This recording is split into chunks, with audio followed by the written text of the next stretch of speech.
உன் துணை பற்றிய மிக முக்கிய செய்தியோடு நான் இன்று உன் வீடு தேடி வந்துள்ளேன்.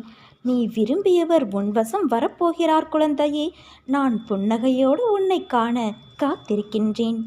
உன் வாழ்க்கை துணை உனக்காகவே படைக்கப்பட்டவர், கடவுளால் இணைத்து வைக்கப்பட்டவர். இப்போதிருக்கும் சூழ்நிலையை வைத்து எந்த ஒரு முடிவும் எடுத்துவிடாதே. உண்மையை புரிந்து கொண்டு உன் அன்பை ஏற்றுக்கொண்டு நீதான் முக்கியம் என்று உன்னை தேடி வரப்போகிறார். அவர் கரம் பற்றிக்கொள். அவரை எக்காரணம் கொண்டும் நிராகரித்து விடாதே குழந்தையே. காலியாக இருக்கும் ஒரு கோப்பையில்தான் புதிதாக ஒன்றை நிறைக்க முடியும். உனக்குள் உள்ள துக்கங்கள் ஒவ்வொன்றாக காலியாக என்னுடைய அருள் உனக்குள் நிரம்புவதை நீ உணர்கின்றாய்.